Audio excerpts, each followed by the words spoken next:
week we've been sharing stories from Charleston, and now we're there to take you inside one of their most popular restaurants. Regulars say it's a welcoming place to enjoy your breakfast and a cup of coffee, and it is where we are kicking off our town Charleston this morning. WCIA 3's Miranda Meister is live there now. Good morning, Miranda. Are you having some breakfast? Good morning, everyone. I have not had my breakfast yet, but we're here at Lincoln Garden in Charleston, a place that's been running for just about 16 years, and what I'm told is a popular location for both college students and the locals that live here.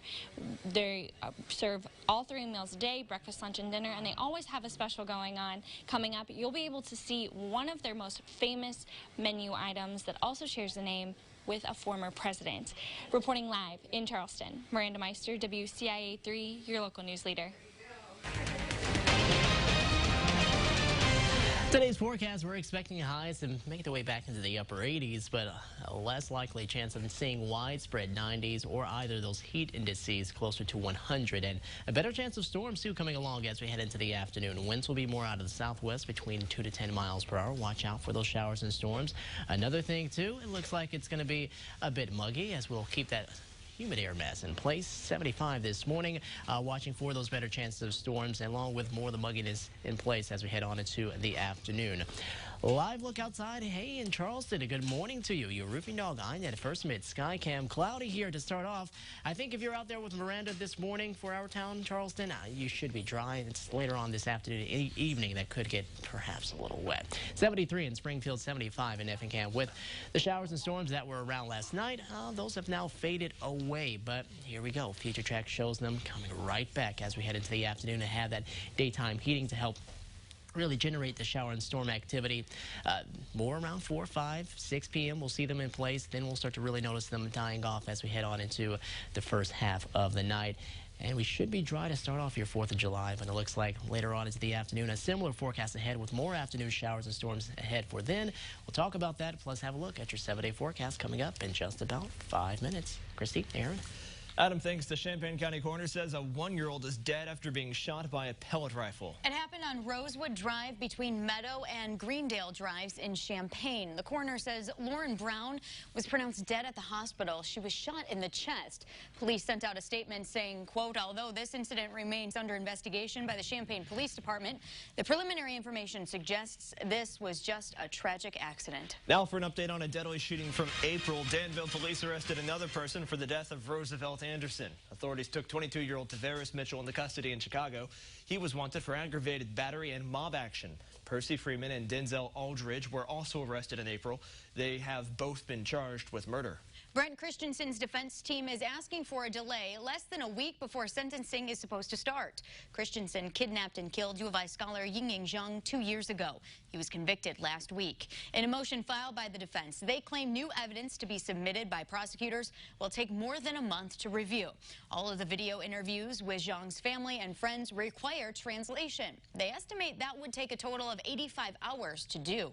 The defense is asking the sentencing phase to either be delayed until the 29th or all the evidence that needs to be translated is excluded from sentencing.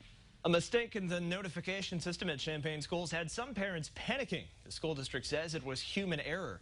A message was sent that said there was a lockdown at the Garden Hills Elementary School that was dated August 2017. When school leaders realized the mistake, they sent a second message asking parents to disregard the first.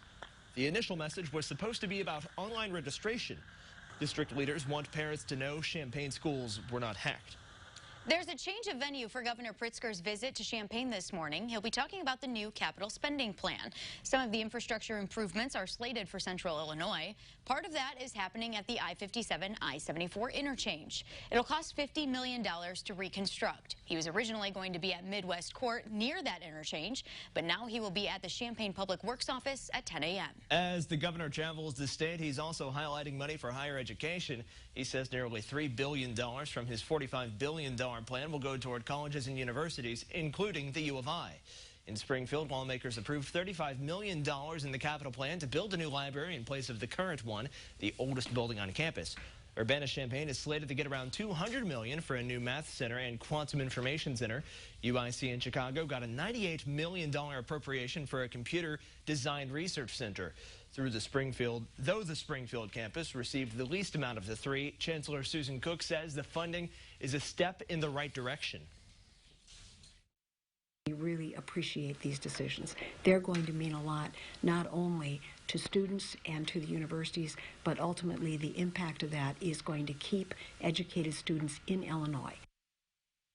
The capital plan also allocates $11.6 million for deferred maintenance and public safety on the Springfield campus. New this morning, an organization is helping tornado victims in Taylorville. House in a Box is donating supplies to the town. Supplies can be picked up at 10 a.m. at the old Gagne building on West Spresser Street. House in a Box provides new household goods and furniture to qualified disaster survivors who have unmet needs. This comes after many homes and buildings were destroyed or damaged from tornadoes in December. Also new this morning, IDOT will reopen lanes that have been closed for construction for the 4th of July holiday. The department is suspending non-emergency road work from 3 p.m. today until Sunday night. However, there are still some roads that will only have one lane open. Those include I-74 between St. Joe and Fithian and Prospect Avenue over I-74. Those are in Champaign County. Also, I-72 over I-55 and 2nd Street over I-72 in Springfield and I-70 between Effingham and Altamont. For a full list of some of those closures, head to our website, WCIA.com. That will wrap up the morning show on WCIA 3, but coming up when we make the switch to WCIX for the 7 and 8 o'clock hours of the morning show. Kathy Sweetler is stopping by for your money, and as it gets hotter outside, you might find yourself spending more on drinks, so she has some tips on how you can save on your sips. But before we get to that, let's get a check of our 7-day forecast with Adam. Well, we're going to watch out for those storms that develop as we head into the afternoon. Chances of storms, yeah, they are going to be around as we head throughout not only just today, but looking at your next 7 days, too. Higher chances coming into the end of this work week.